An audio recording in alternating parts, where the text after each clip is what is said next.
जी नमस्कार साथियों, good morning प्यारे दोस्तों, जय हिंद, वंदे मातरम, राधे राधे। आज की जो हमारी क्लास है उसके अंतर्गत एक तो बचा हुआ है प्यारे दोस्तों हमारा संकर शब्द।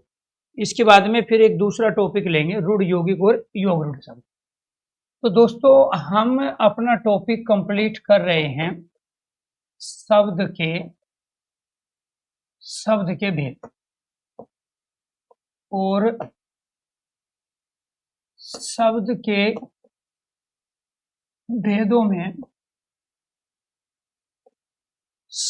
भेदों में हमने एक व्युत्पत्ति, जिसकी उत्पत्ति ना हो, जिसका कोई कारण ना हो, एक उत्पत्ति, इसके बाद में स्रोत, इसके बाद में उद्गम और इसके बाद में उद्भव। उद्गम उद्भव के आधार पर शब्द के भेद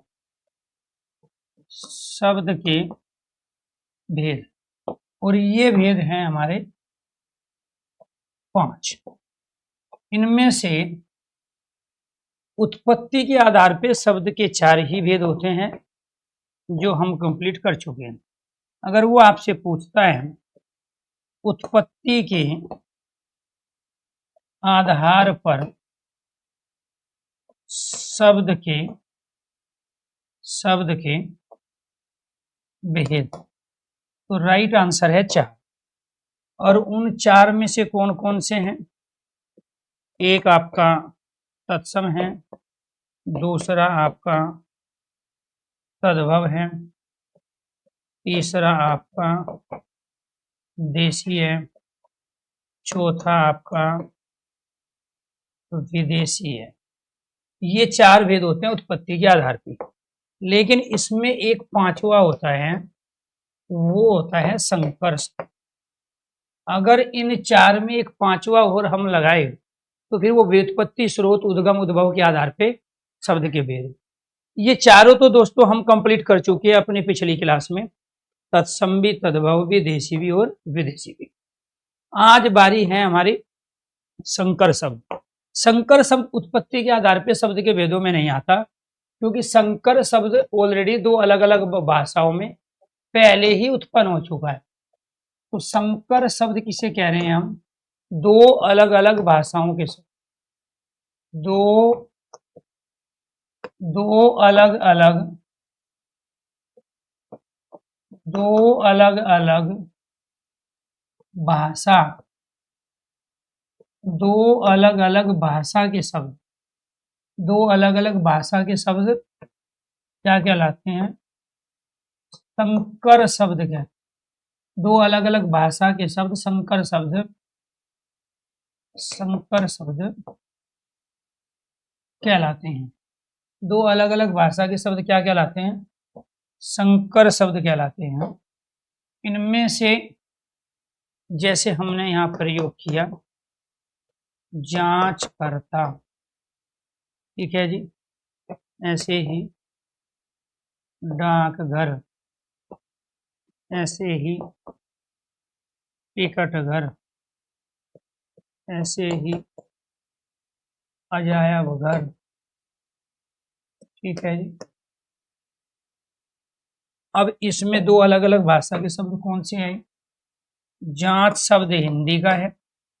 क्यों हिंदी का है? जहां भी अर्धचंद बिंदु आए वो तद्भव होते हैं हिंदी के, ठीक है। कर्ता शब्द संस्कृत का है। कर्ता संस्कृत का क्यों है? क्योंकि तत्सम शब्दों की पहचान है, तैरने वाला रह आता है। इसके बाद में यहाँ डाक शब्द किसका है? डाक शब्द उर्दू का है। घर शब्द हिंदी का है, ठीक है। टिकट शब्द अंग्रेजी का है। टिकट क्या है? टिकट शब्द अंग्रेजी का है। और घर शब्द क्या है? घर शब्द हिंदी का है। यहाँ अजायब शब्द उर्दू का है। अजायब शब्द उर्दू का है और घर शब्द किसका है? हिंदी का है। ऐसे यहाँ पर आपको ध्यान रखना है, रेलगाड़ी, रेल यान, रेल सवारी, रेल यात्री, रेल डिब्बा, रेल नील। अब आपको ये बताना है ये किस भाषा के शब्द, ये तो मैंने बता दिया। अब इसको इम्प्लीमेंट करना है, ठीक है जी। पीएनजी की हालांकि आवश्यकता नहीं है, मैंने कल वाली पीएनजी ऑलरेडी भेज चुका हूं। मैं जो ग्रुप है हमारा एक हिंदी का, टेक्निकल टीम उसमें जुड़ी है, वो उसका काम है अपलोड करने का, ठीक है। लेकिन पीएनजी के भरोसे नहीं जाना है। अगर देखो सिलेक्शन लेना है तो आज का काम आज कंप्लीट करो, अदरवाइज चीज़ों को इकट्ठे करते रह जाओगे। देखो सिलेक्शन लेने वाले स्टूडेंट में और बहुत लंबे समय तक पढ़ाई करते हुए भी सिलेक्शन ना ले पाने वाले स्टूडेंट में बस एक यही अंतर होता है। तो जो स्टूडेंट चीज़ों को इकट्ठा करने में लग गया, अब मान के चलो आपने ये दिमाग में बैठा लिया कि मुझे इसकी पीएनजी मिलेगी और ये मेरे पास सेव रहेगी, तो आपका दिमाग वहां फोकस करेगा ही नहीं कि मैं इनसे फ्री हो जाऊं, क्योंकि आपको तो पता है आपके पास तो पीएनजी है, जब मन करेगा तब उसको खोल के आप देख लोगे। लेकिन वो मन तो करेगा आपका, लेकिन आपको समय नहीं मिलेगा। पढ़ने के दौरान आपको इस बात का ध्यान रखना है, जब हम एक समय बीत जाता है, अब उसमें हम खाना नहीं खा पाए, तो इसका मतलब ये नहीं है कि आप उसको पीछे से आगे ले आओगे और वो खाना जो आपको उस समय खाना था आप खा लोगे। जो समय बीत गया वो दोबारा आएगा नहीं। वो इसीलिए स्टूडेंट लाइफ में जो समय बीत गया और आप आगे के लिए छोड़ रहे हो सारी चीज, पीएनजी आगे, नोट्स आगे, प्रैक्टिस आगे, ठीक है, तो वो समय तो मिलना ही नहीं है आपको, क्योंकि आप एक सब्जेक्ट पढ़ के सिलेक्शन नहीं ले रहे हो, आपको अपने सारे सब्जेक्ट तैयार करना पड़ेंगे। और आज तक कोई स्टूडेंट ऐसा नहीं है जो 100% सिलेबस को करके पेपर में जाए। जब पेपर के नज़दीक आप होंगे तब आपको लगेगा कि और समय मिल जाता तो मेरी तैयारी और अच्छी हो जाती। अगर आपका पेपर 1 साल के बाद है तो आपको लग रहा है कि मेरे पास बहुत समय है, लेकिन जब पेपर की डेट फाइनल होगी तो उस समय आपको लगेगा कि शायद 1 महीना और मिल जाए, 10-15 दिन और मिल जाए। जब पेपर कैंसिल होते हैं आउट होने के बाद में, तब आप पढ़ते हो फिर भी आप मेरिट में नहीं आ पाते। उसका रीजन ये है कि आपके पढ़ने का तरीका सही नहीं है। ये सब चोचले हैं।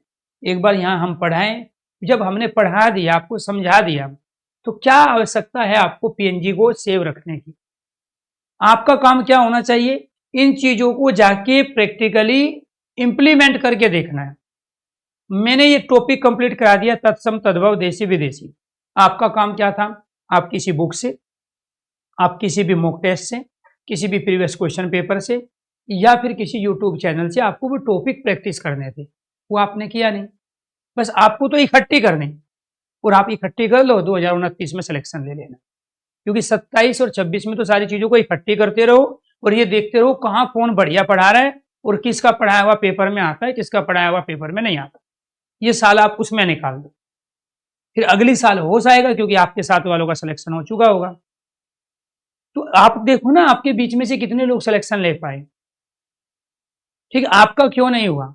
आप भी तो उतना ही सिटिंग कर रहे थे लाइब्रेरी में बैठ के घर पे, उसका रीजन यही था। तो इसलिए जब तक आप पढ़ने के तरीके को नहीं बदलोगे, सारी चीजों को रख लोगे, अगर पीएनजी से आपको समझ में आ जाता तो आपको कोर्स लेने की आवश्यकता क्या थी? किताब पीएनजी तो है, यहां कौन सा ये जादू थोड़ा ही हो रहा है। ये यहां टीचर बोल भी रहा है, यहां टीचर लिख भी रहा है, और यहां टीचर समझा भी रहा है, तब तो आपकी समझ में आया नहीं। पीएनजी ना बोलती है ना समझाती है, उसमें से आप समझ लो। मैं दे रहा हूं बच्चों के कहने पे, और मैं एक बार पहले भी दे के देख चुका हूं, 2 साल पहले बच्चों के रिजल्ट नहीं आए थे, सब अगले दिन पे डाल दिए, बाद में पीएनजी में देख लेंगे, बाद में टाइम मिलेगा रिवीजन कर लेंगे। रिवीजन के दौरान ही आए, उस समय मिलना ही नहीं आप, वो पहले भी नहीं मिला। पहले कौन सा आपने, ये थोड़ा ये लाइफ में पहली बार आप पेपर में बैठे हो, इससे पहले आप कई पेपर दे चुके हैं, क्यों नहीं हुआ उसमें? कभी सोचा ही नहीं जी। आप एक बार पेपर देख के आए भाई, हर आदमी अपनी गलती का एनालिसिस करता है। कोई क्रिकेट मैच होता है तो मैच क्यों हारा गया, पूरी टीम वर्क करती है। इलेक्शन हारते हैं तो पूरी पार्टी में कमेटी बनती है, बड़े बड़े धुरंधर लोग बैठते हैं कि पार्टी में ये वोट क्यों नहीं आए, क्यों हारे, उसका रीजन क्या था। लेकिन स्टूडेंट पेपर दे के आएगा बस, फिर अगले में फार्म भर देगा। तो इसलिए आपसे रिक्वेस्ट है, गुजारिश है, पढ़ने से ज्यादा जरूरी प्लानिंग और पढ़ने के तरीके को बदलने पे जोर दे दोगे ना, तो मजा आ जाएगा आपको, ठीक है। तो 2 अलग अलग भाषा के जो शब्द हैं उनको कहते हैं हम संकर शब्द। आपको बताना क्या था, आपको बताना था ये बात, ठीक है। रियल शब्द क्या है आपका, अंग्रेजी का, किसी ने नहीं बताया, ठीक है जी। रेल शब्द अंग्रेजी का है, गाड़ी शब्द हिंदी का है, और ये सब मैं पढ़ा चुका हूँ, ठीक है। रेल भारत में अंग्रेज लेके आए, और जिनके द्वारा जो वस्तु बनाई गई उन्होंने अपनी भाषा में उसका नाम रखा, नामकरण किया। अब गाड़ी शब्द इसलिए यहाँ पर प्यारे दोस्तों हिंदी का शब्द है तद्भव, क्योंकि इसमें यहाँ डे के साथ में बिंदी लगी हुई है, और इसका प्रयोग उत्क्षेपित व्यंजन ताड़ा जात का प्रयोग कहाँ होता है, तद्भव में होता है। तो यहाँ क्या है जी आपका, ये रेल शब्द आपका अंग्रेजी है, इसमें भी अंग्रेजी, इसमें भी अंग्रेजी, इसमें भी अंग्रेजी, इसमें भी अंग्रेजी। अब इधर जो शब्द है आपका यान, जो शब्द है वो संस्कृत का है, क्योंकि जिसको आप गाड़ी कहते हो उसी को यहाँ यान कहा जाता है, शयनयान, वायुयान। तो शयनयान में यान गाड़ी है, वायुयान में यान गाड़ी है। इसके बाद यहाँ सवारी क्या है आपका, हिंदी का है, ठीक है। यात्री क्या है आपका, संस्कृत का, यात्री संस्कृत का। डिब्बा किसका है, हिंदी का शब्द, और यहाँ पे नीर किसका है, हिंदी का, क्योंकि जल कहते हैं संस्कृत में, ठीक है। अंबु वाय तो ये सब है। अब इसमें आपको ध्यान रखना है, यान क्या था आपका, संस्कृत का, और यहाँ सवारी सरल सुगम आसान है, हिंदी का। इसमें संयुक्त व्यंजन आया है संस्कृत का, इसमें यहाँ द्वित व्यंजन आया, 2 व्यंजन एक साथ, पहले आधा फिर पूरा, हिंदी की कंडीशन है। नीर सरल सुगम आसान शब्द है, हिंदी का है, क्योंकि जलम जीवनम, जल शब्द संस्कृत का है। तो 2 अलग अलग भाषाओं के शब्द क्या कहलाते हैं, संकर शब्द। अब आपको ये बताना है इसमें से कौन सा शब्द संकर शब्द है, ए बी सी और डी, और ई आ गया सभी। यहाँ पे हमने लिखा है रसोई घर, शयनयान, यहाँ पे पोस्ट ऑफिस,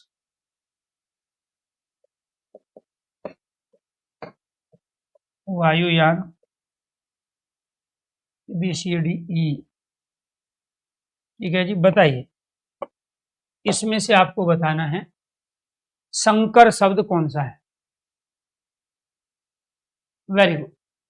प्रकाश रोय सर, आपकी वजह से बैठ लिया हूं, अच्छे से समझ में आता है। बस मुझे दो ही चीज आपकी चाहिए, एक पेशेंस, दूसरा पेशेंस रख लोगे तो फोकस कर पाओगे जो चीज मैं बताना चाह रहा हूं, समझाना चाह रहा हूं। ठीक है, और समय दे दोगे आप हिंदी से जिंदगी भर के लिए फ्री हो जाओगे। ठीक, मैं भी मानता हूं आप सीरियस हो, आपको नौकरी की रिक्वायरमेंट है, आपको नौकरी चाहिए, और मैं भी उसी के लिए पढ़ा रहा हूं। ठीक है जी जी, वेरी गुड। तो राइट आंसर क्या हो गया, राइट आंसर हो गया यहां पर कोई नहीं। इसमें से ये सारे के सारे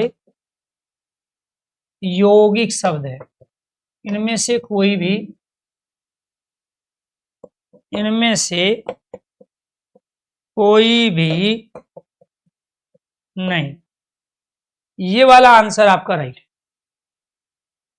ठीक है, इनमें से कौन सा है, ये वाला आंसर आपका राइट है। उसका रीजन क्या है, रसोई हिंदी का शब्द है, घर भी हिंदी का है, शयन संस्कृत का है, यान भी संस्कृत का है, पोस्ट अंग्रेजी का है, ऑफिस भी अंग्रेजी का है, वायु संस्कृत का है, यान भी संस्कृत का है।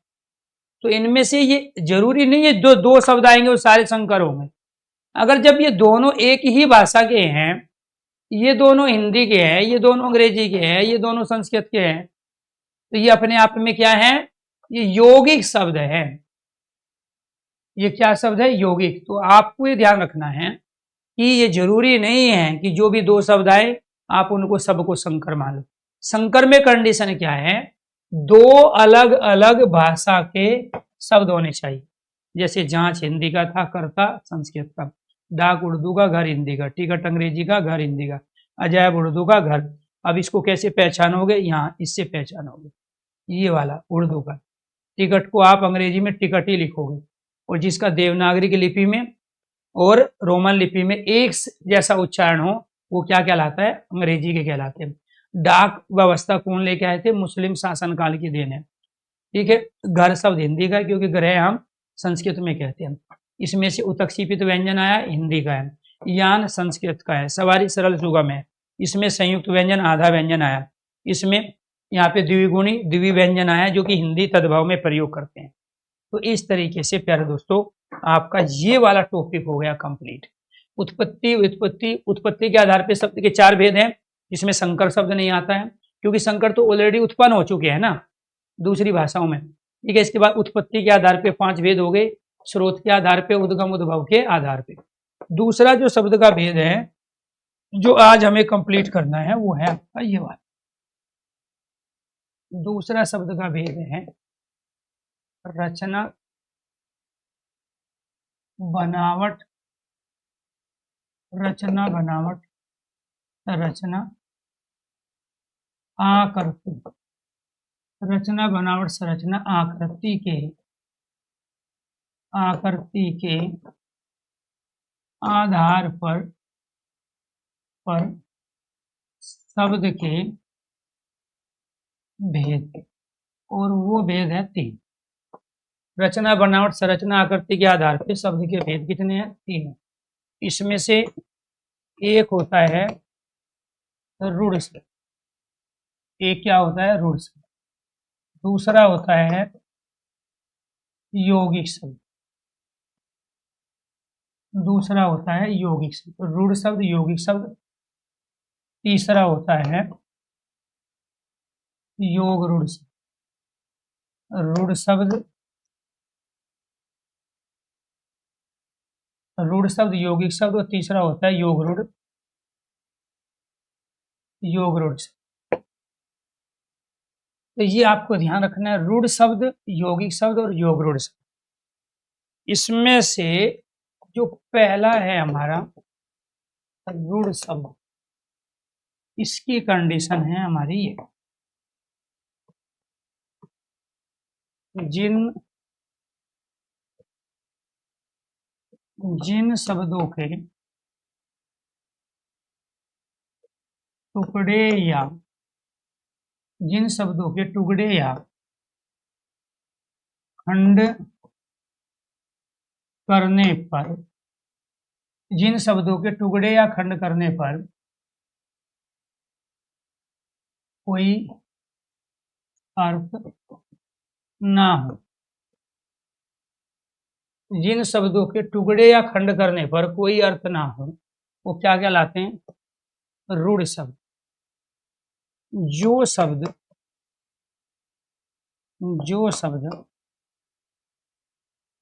परंपरा से, जो शब्द परंपरा से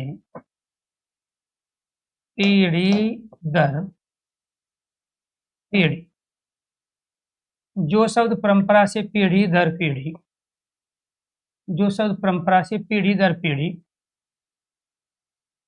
पीढ़ी दर पीढ़ी, पीढ़ी दर पीढ़ी,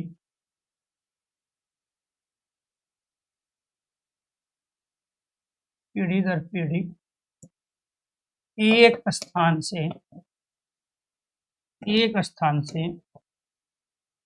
दूसरे स्थान पर, एक स्थान से दूसरे स्थान पर पहुंचे हैं, वो क्या कहलाते हैं? रूढ़ शब्द।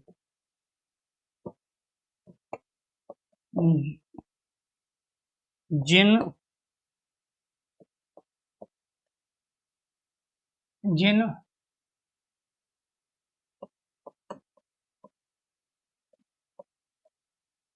शब्दों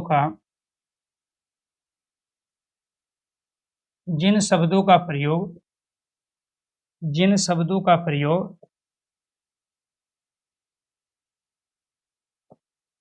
पहले किसी, जिन शब्दों का प्रयोग पहले किसी अन्य अर्थ में, जिन शब्दों का प्रयोग पहले किसी अन्य अर्थ में किया जाता था, जिन शब्दों का प्रयोग पहले किसी अन्य अर्थ में किया जाता था, परंतु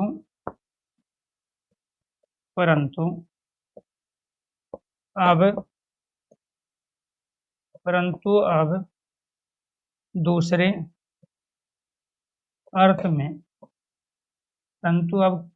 अर्थ में प्रयुक्त हो रहे हैं, परंतु अब दूसरे अर्थ में प्रयुक्त हो रहे हैं, परंतु अब दूसरे अर्थ में प्रयुक्त हो रहे हैं, वो क्या कहलाते हैं? रूढ़ शब्द कहलाते हैं। ठीक है प्रकाश जी, मैं बात कर लूंगा। ठीक है, आज मैं ऑफिस जाऊंगा 12 बजे के बाद में, तो मैं सर से एक बार रिक्वेस्ट कर लूंगा। तो यहाँ पे क्या है? जिन शब्दों का प्रयोग पहले किसी अन्य अर्थ में किया जाता था, परंतु अब दूसरे अर्थ में प्रयुक्त हो रहे हैं, वो भी क्या कहलाते हैं? रूढ़ शब्द। अब देखो यहाँ पे कौन कौन से शब्द रूढ़ है। जैसे हमने गाड़ी शब्द ले लिया, यहाँ हमने कार ले लिया, यहाँ हमने बस ले लिया, यहाँ हमने स्कूटर ले लिया, और यहाँ हमने साइकिल ले लिया। तो जिसको आप साइकिल कह रहे हैं वो स्कूटर, बस, कार, गाड़ी नहीं है। बात समझ रहे हो? तो गाड़ी किसी अलग, बस, ट्रक हमने ले लिया यहाँ पर। ठीक है, ऐसे ही हमने यहाँ पानी शब्द ले लिया, सेना, कक्षा, भीड़। इनमें से आप किसी के भी टुकड़े करेंगे कोई अर्थ नहीं होगा। अब इसमें से टुकड़े कर लो। यहाँ गा और डी कोई मीनिंग नहीं। ऐसे ही यहाँ पे इसका कोई मीनिंग नहीं, इसका भी कोई मीनिंग नहीं, इसका भी कोई मीनिंग नहीं, इसका भी कोई मीनिंग नहीं, इसका भी कोई मीनिंग नहीं। तो टुकड़े करने पर जिनका कोई मीनिंग ना हो, टुकड़े करने पर जिसका कोई मीनिंग ना हो, तो ये आपको ध्यान रखना, ठीक है जी। तो जिन शब्दों के टुकड़े खंड करने पे कोई अर्थ ना हो वे रूढ़ शब्द कहते हैं। जो शब्द परंपरा से पीढ़ी दर पीढ़ी आए हैं, तो परंपरा से पीढ़ी दर पीढ़ी क्या है? जब हम गाड़ी कह रहे हैं तो प्यारे दोस्तों हम कभी भी स्कूटर, साइकिल, ट्रक नहीं समझ रहे हैं। जब हम कार कह रहे हैं तो हम कभी भी बस, स्कूटर, साइकिल, ट्रक नहीं समझ रहे हैं। ये हैं सब वही जो वाहन के रूप में प्रयोग करते हैं। एनीथिंग, और भी सब, जरूरी नहीं जो मैंने लिखे हैं। यहाँ पे जब हम बस कह रहे हैं तो स्कूटर, साइकिल, ट्रक, कार और गाड़ी नहीं समझ रहे हो। तो यहाँ पर ये भी व्यक्तियों का समूह है, ये भी व्यक्तियों का समूह है, ये भी व्यक्तियों का समूह है। लेकिन जब सेना कह रहे हैं तो कक्षा और भीड़ नहीं समझते। जब कक्षा कहते हैं आप सेना और भीड़ नहीं समझते। क्यों? क्योंकि जो सेना व्यक्तियों का वो समूह है जो बॉर्डर पे हमारी हिफाजत करता है, जो कानून का पालन करवा रहा है, ठीक है, जो विपदा की स्थिति में हमारी सहायता करता है। कक्षा व्यक्तियों का वो समूह है जो पढ़ने और पढ़ाने का काम कर रहे हैं, जहाँ पढ़ाई हो रही है। भीड़ व्यक्तियों का वो समूह है जो किसी एक प्रयोजन के लिए, उद्देश्य के लिए इकट्ठा हुए हैं। टुकड़े करेंगे अर्थ नहीं है, लेकिन व्यक्तियों का समूह होने की वजह से भी ये तीनों को अलग अलग अर्थों में हम प्रयोग कर रहे हैं। इसी वजह से सेना जिसके लिए रूढ़ हो गया, कक्षा उससे डिफरेंट अर्थ दे रहे हैं, भीड़ का यहाँ पे अलग अर्थ है, इसीलिए हम इनको क्या कह रहे हैं? रूढ़ शब्द। और भी बहुत सारे शब्द है, जैसे फॉर एग्जाम्पल हमने यहाँ पे प्रयोग कर लिया गाय। तो जब हम गाय कह रहे हैं तो आप बैल नहीं समझ रहे हो, और जब बैल कह रहे हैं तो आप भैंस नहीं समझ रहे हो। जब हम वस्त्र कह रहे हैं तो आप कोई और चीज नहीं समझ रहे हो, ठीक है। तो ये आपको ध्यान रखना है। तो यहाँ जब हम फल कह रहे हैं तो आप सब्जी नहीं समझ रहे हो, और जब हम सब्जी कह रहे हैं तो आप फल नहीं समझ रहे हो। जब हम जीरा कह रहे हैं तो आप धनिया नहीं समझ रहे हो, और जब हम गाजर कह रहे हैं तो आप कोई दूसरी चीज नहीं समझ रहे। ये सारे के सारे आपके रूढ़ शब्द है, इनको टुकड़े करो कहीं से भी, इनका कोई मीनिंग नहीं होगा। तो यानी कि जब मैंने शब्द का प्रयोग किया बिल्ली, तो प्यारे दोस्तों आपने हाथी, घोड़ा, चूहा, खरगोश, कुत्ता ये नहीं समझा। बिल्ली कहते ही आपने केवल उस जानवर की याद आई जो म्याऊ म्याऊ की आवाज निकालता है। कुत्ता कह रहे हैं तो भौ भौ, हाथी कह रहे हैं जो चिंगाड़ता है, बंदर कह रहे हैं जो गुर्राता है, शेर कहते हैं जो दहाड़ता है। तो ये सारे के सारे क्या है शब्द? ये सारे के सारे शब्द आपके रूढ़ शब्द। हमने शेर कहा, शेर दहाड़ने वाला, कुत्ता भौंकने वाला। हमने मच्छर कहा, मच्छर बिन बिनाने वाला। हमने बकरी कहा, बकरी मिमियाने वाली। हमने बिल्ली कहा, बिल्ली म्याऊ म्याऊ करने वाला। हमने हाथी कहा, हाथी चिंगाड़ने वाला। हमने बंदर कहा, बंदर गुर्राने वाला। हमने मेंढक कहा, मेंढक चढ़ाने। अब इनमें से किसी के भी टुकड़े करोगे मीनिंग नहीं होगा, तो इसलिए क्या है? सारे आपके रूढ़ शब्द हैं। तो ये सारी कंडीशन हो गई जी आपकी पहली और दूसरी। अब आ जाओ तीसरी पे। जिन शब्दों का प्रयोग, तो आपने प्यारे दोस्तों यहां पर एक शब्द का प्रयोग किया है कुसार। एक शब्द है हमारा यहाँ पर वर, और एक शब्द है हमारा यहाँ चिरंजीव। एक शब्द क्या है यहाँ? चिरंजीव। तो कुसार्ग, वर और चिरंजीवी ये अपने आप में क्या है? ये कुश और अग्र से मिलकर बना। तो कुश कैसे किसे कहते हैं? घास को। कुश किसे कहते हैं? घास। अग्र कहते हैं आगे वाला भाग। अग्र आगे वाला भाग। तो जो घास के आगे वाले भाग को लेके आता था, घास के आगे वाला भाग लाने वाला, लाने वाला कुसार्ग कहलाता है। तो जो सरकंडे हैं, सरकंडे की जो पत्तियां हैं, दाभियां हैं, उसको जो बड़ी कुशलता से काट के ले आता था, बिना कटे पटे, बिना चिरे, वो कुसार्ग कहलाता था। लेकिन आज इस कुसार्ग का जो अर्थ है वो है तीक्ष्ण बुद्धि। पहले ये शब्द किसके लिए आता था? जो सरकंडे वाली दाभी को दूब को ऊपर से काट के बिना कटे फटे ले आता था, उसको क्या कहते थे? कुसार्ग। लेकिन आज के टाइम में इसका अर्थ हो गया है तीक्ष्ण बुद्धि। पहले वर कहा जाता था श्रेष्ठ को, तो श्रेष्ठ के लिए माला होती थी, ठीक है। आज वर का अर्थ किसके लिए है? वर कह रहे हैं दूल्हे। आज वर किसे कह रहे हैं? दूल्हा। पहले वर श्रेष्ठ, तो वरमाला किसके लिए होती थी? श्रेष्ठ के लिए। भाई 10-15 राजा बैठते थे राज दरबार में, रानी आती थी माला लेके, किसी एक श्रेष्ठ का चयन कर लेती थी।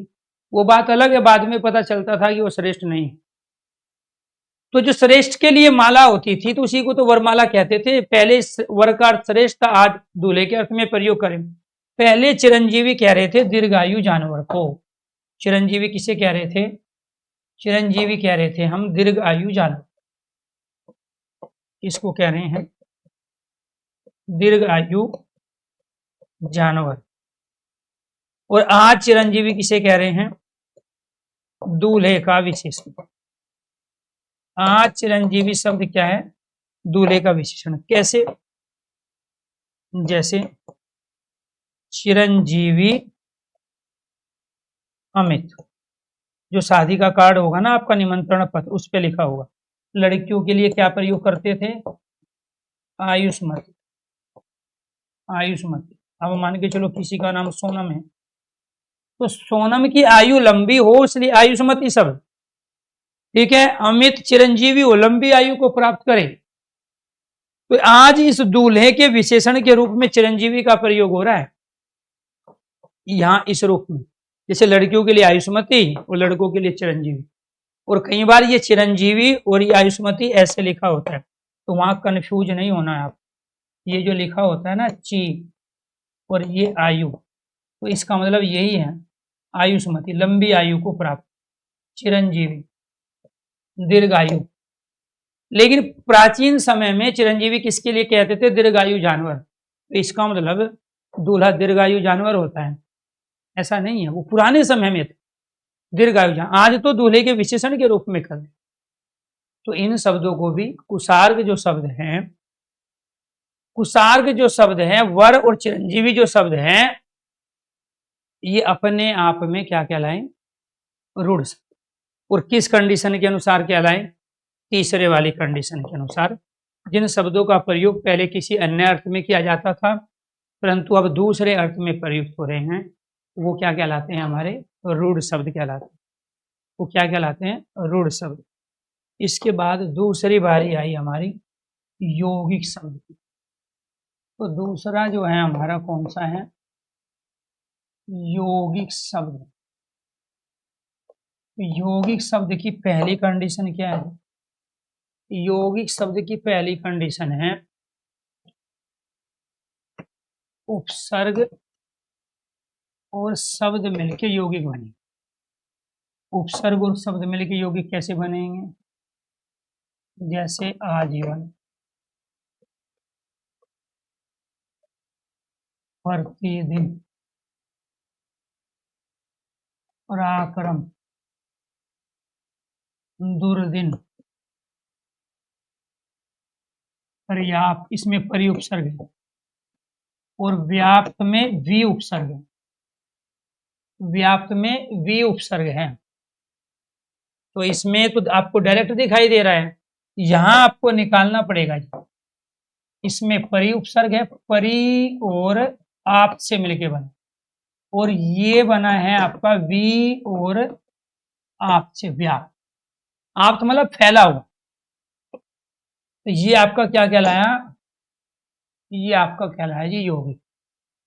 दूसरा शब्द आ जाए, शब्द के साथ में प्रत्यय आ जाए, वो भी क्या बनेगा? आपका यौगिक बनेगा। कैसे? बचपन, बुढ़ापा,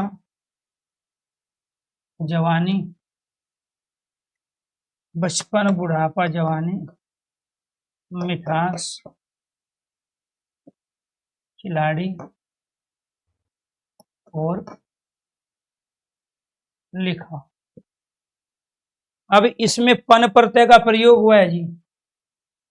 इसमें किसका है, पन प्रत्यय, इसमें आपा का, इसमें ई प्रत्यय का, इसमें आस का, इसमें आड़ी का, इसमें आवट प्रत्यय का प्रयोग। तो यानी कि उपसर्ग और प्रत्यय से बनने वाले सभी शब्द यौगिक कहलाएंगे। उपसर्ग और प्रत्यय से बनने वाले सभी शब्द यौगिक कहलाएंगे।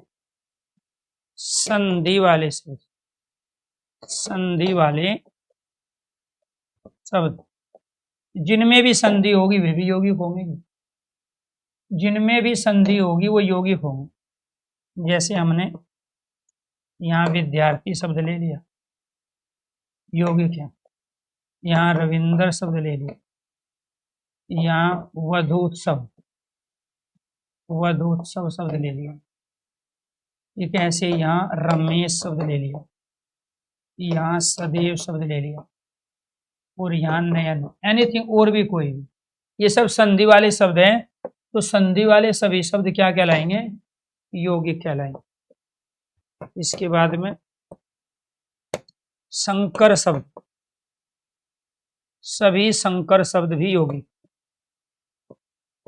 सभी संकर शब्द भी यौगिक।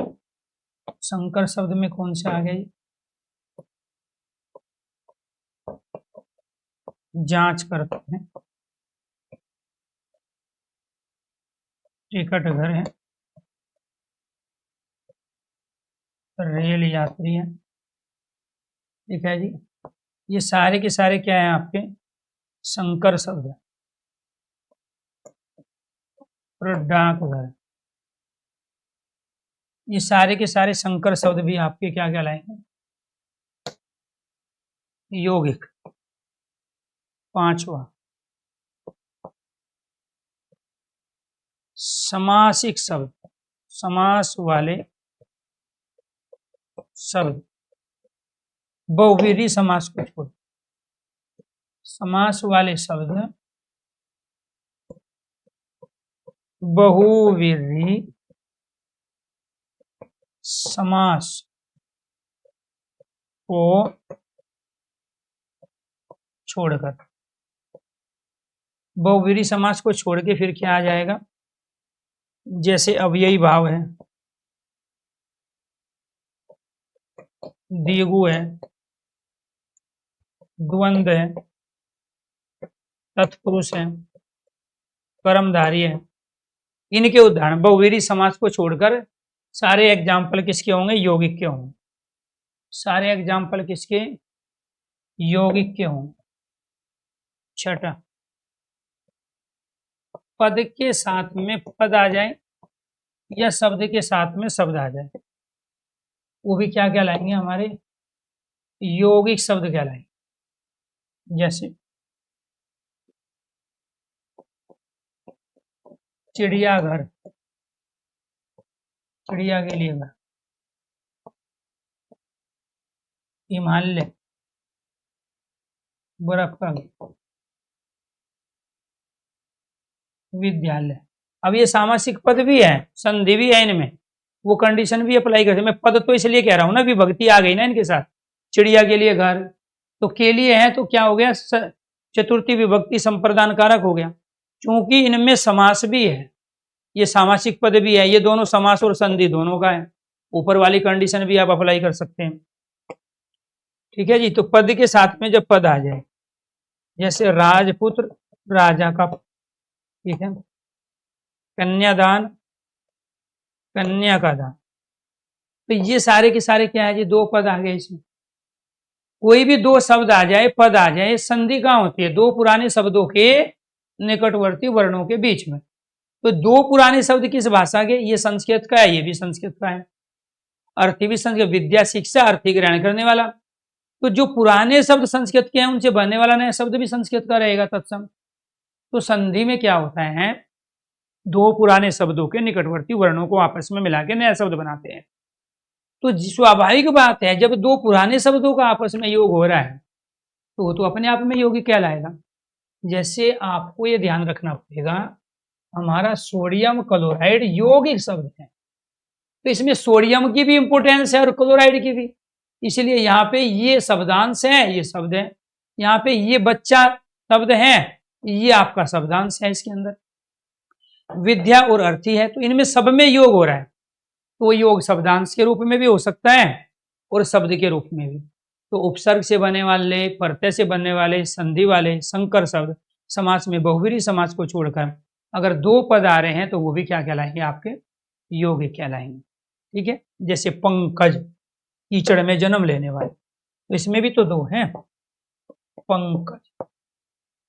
ऐसे ही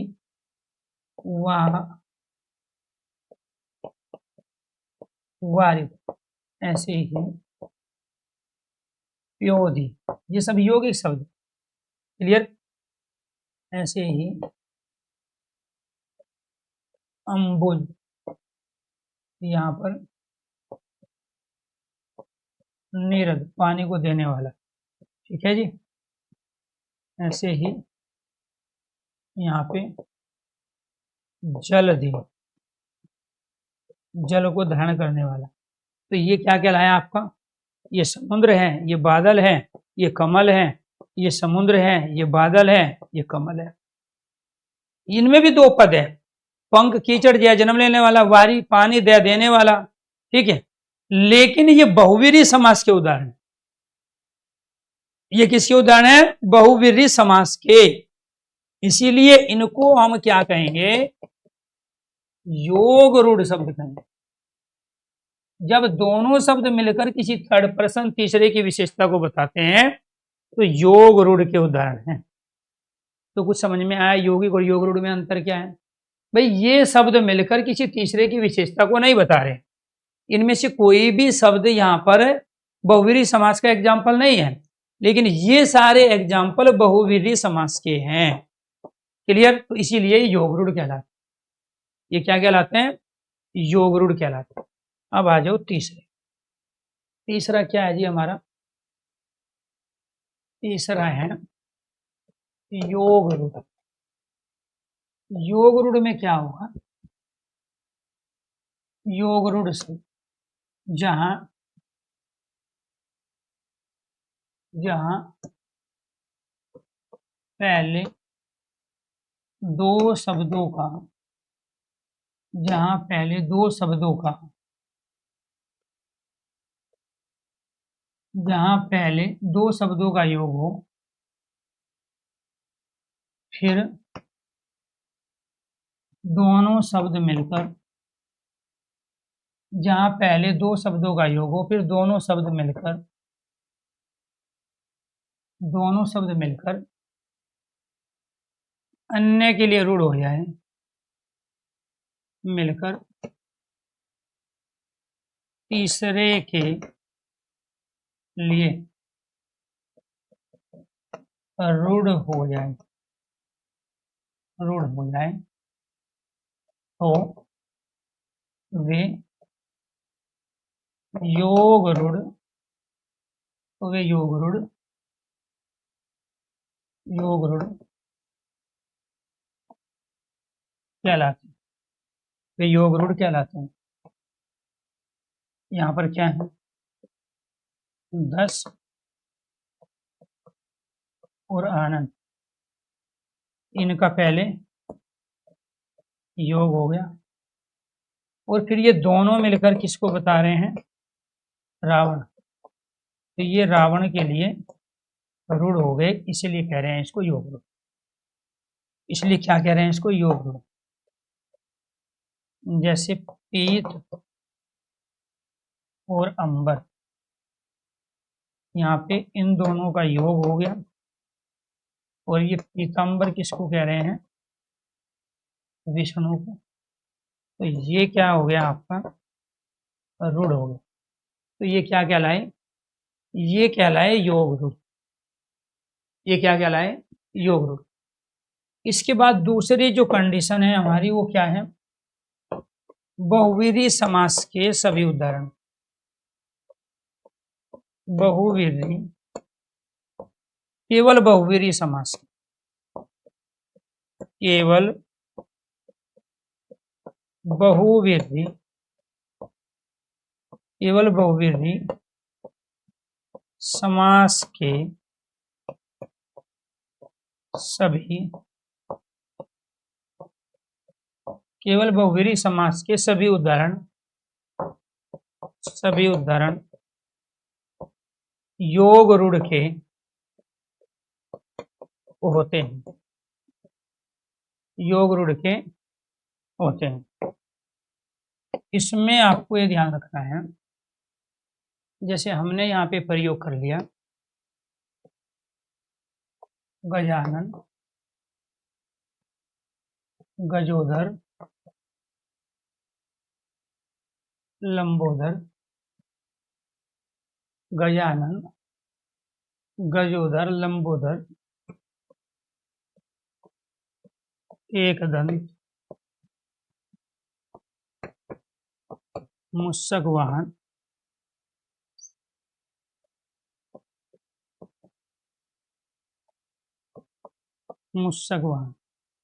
गजानन, गजोदर, लंबोदर, एकदंत, मुस्सक वाहन,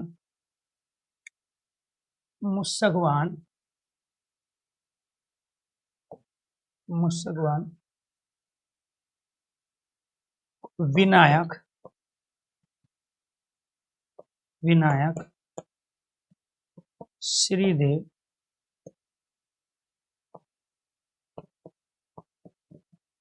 पार्वती नंदन,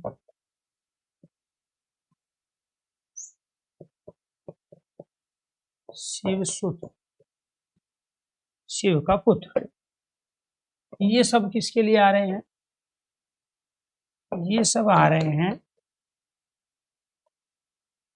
गणेश के। ये सब किसके लिए आ रहे हैं? गणेश के लिए। इसके बाद यहाँ पर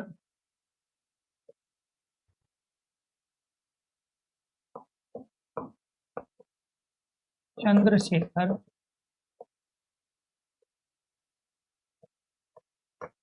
चंद्रमौली,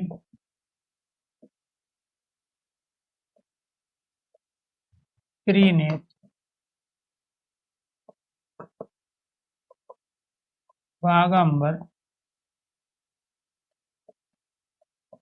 मृत्युंजय,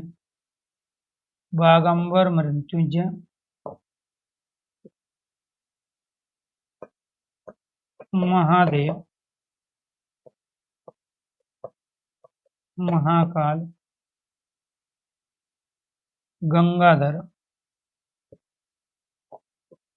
गंगाधर, ये सब किसके लिए आए हैं? भगवान शिव। एक पंथ तीन काल, ये सारे के सारे गणेश के पर्यायवाची हैं, ये सारे के सारे शिव के पर्यायवाची हैं, ये सारे के सारे बहुव्रीहि समास के उदाहरण हैं, और यही सारे के सारे योग रूढ़ के भी उदाहरण हैं। तो ये आपको ध्यान रखना, तो आपको ये ध्यान रखना है जी।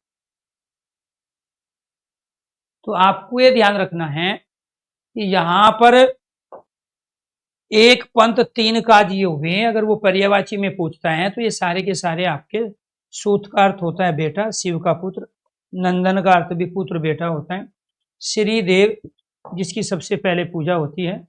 विनायक जो सबसे प्रथम पूजा जाता है, सबसे आगे सबसे पहले। मुस्सक वाहन जिसका वाहन चूहा है, एक दांत वाला। लंबे उदर अर्थात पेट वाला। गज के समान उदर पेट वाला, ठीक है। गज के समान आनंद अर्थात मुख वाला। तो ये सारे के सारे किसके उदाहरण हो गए? योग रूढ़ के, बहुव्रीहि समास के, गणेश और शिव के पर्यायवाची। चंद्र है शिखर पर जिसके, ठीक है। चंद्र है मस्तक पे जिसके, तीन नेत्र वाला, बाघ के वस्त्र पहनने वाला, बाघ की खाल के। मृत्युंजय जिसने मृत्यु को जीत लिया है। महादेव जो देवों में सबसे बड़ा है। महाकाल मृत्यु जिसके अंडर में है। गंगा को धारण करने वाला गंगाधर। तो यहां पर ये सारी कंडीशन अप्लाई हो गई। जहां पहले दो शब्दों का योग हो, फिर दोनों शब्द मिलकर तीसरे के लिए रूढ़ हो जाए तो वे योग रूढ़ कहलाते हैं। केवल बहुव्रीहि समास के सभी उदाहरण किसके हैं? योग रूढ़ के हैं, ठीक है। ऐसे ही फिर आपसे पूछा जाएगा यहाँ पर वीणा पाणी, ऐसे ही फिर यहाँ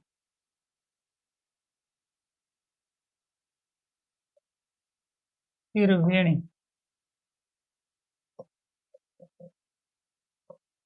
चतुर्भुज, चतुर्मुख, चतुर्भुज चतुर्मुख, पंचानन, षडानन, अष्टावर्ग, ठीक है जी, दशानन, ये सारे के सारे वीणा पानी, सरस्वती, ऐसे त्रिवेणी संगम, प्रयागराज, चतुर्भुज विष्णु, चार भुजाएं विष्णु की, चतुर्मुख ब्रह्मा, पंचानन हनुमान, षडानन कार्तिकेय, अष्टावर्ग एक ऋषि का नाम, दशानन रावण का नाम। ये सारे के सारे क्या हैं? ये आपके बहुवीरी समास योग रूढ़ के उदाहरण हैं। चक्रधर, हलधर, गंगाधर, गदाधर, चक्रधर विष्णु, हलधर बलराम व किसान, गंगाधर शिव, गदाधर हनुमान या भीम। पीतांबर आपका हो गया है, श्वेतांबर सरस्वती,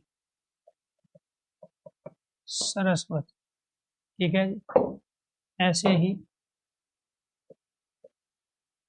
वारिद कमल, वारिद बादल और वारिद, ये किसके लिए आया? कमल के लिए। ये किसके लिए आया? बादल के लिए। ये किसके लिए आया? सागर के लिए। धी का अर्थ क्या होता है? धारण करने वाला, देने वाला, जय जन्म लेने वाला, और वारी का अर्थ क्या होता है? पानी। तो यहाँ आपको ध्यान रखना है, वारी का अर्थ क्या है? जल या पानी। यहाँ पे जय का अर्थ क्या है? जन्म लेने वाला। दय का अर्थ क्या है? देने वाला। धी का अर्थ क्या है? धारण करने वाला, धारण करने वाला। क्लियर? तो ये क्या है? संस्कृत की वर्ब है, धातु है, क्रिया है, जिनका अर्थ क्या है? जन्म लेने वाला। जो वारी पानी में जन्म लिया वो कमल है, पानी को देने वाला बादल है, पानी को धारण, सारा पानी कहाँ जाता है? समुद्र में। तो पानी को धारण करने वाला क्या कहलाया? सागर। ऐसे यहाँ पे देखो, ये जो आपने प्रयोग में किया है, कीचड़ में जन्म लेने वाला, पानी को देने वाला, पानी को धारण करने वाला। पानी को धारण कौन करेगा? समुद्र। पानी को देगा कौन? बादल। कीचड़ में जन्म कौन लेगा? कमल। अंबु पानी, जय जन्म लेने वाला। नीर पानी, पानी को देने वाला बादल, ये कमल है। जल को धारण करने वाला समुद्र, सागर। इसी वजह से ये सारे एग्जाम्पल आपके योग रूढ़ के बने। ठीक है जी, ये सारे एग्जाम्पल किसके बने? योग रूढ़ के। यहाँ तक चीजें अगर क्लियर हो गई हो तो एक बार सारे स्टूडेंट ओके कीजिए, यस कीजिए। ठीक है, अगर यहाँ तक सारी चीजें क्लियर हैं, आपने आज 4 टॉपिक पढ़े, संकर शब्द, रूढ़, यौगिक और योग रूढ़।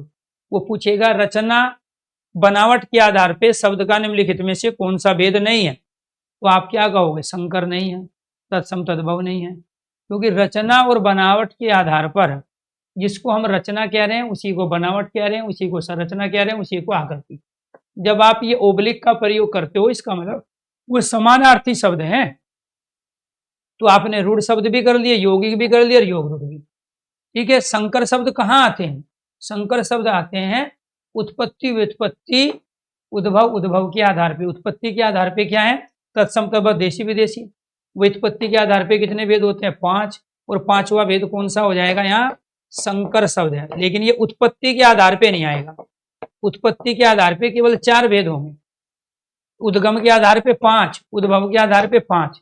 वो पूछेगा कौन सा उद्भव के आधार पे शब्द का भेद है, कौन सा उद्भव के आधार पे शब्द का भेद नहीं है, कौन सा रचना के आधार पे शब्द का भेद है और कौन सा रचना के आधार पे शब्द का भेद नहीं है। इन 3 को छोड़ के जो आ जाए वो रचना के आधार पे शब्द का भेद नहीं है। तो ये थे जी आपके, ठीक है। तो ये टॉपिक हमारे हो गए हैं दोस्तों कंप्लीट। सभी साथियों को नमस्कार, धन्यवाद।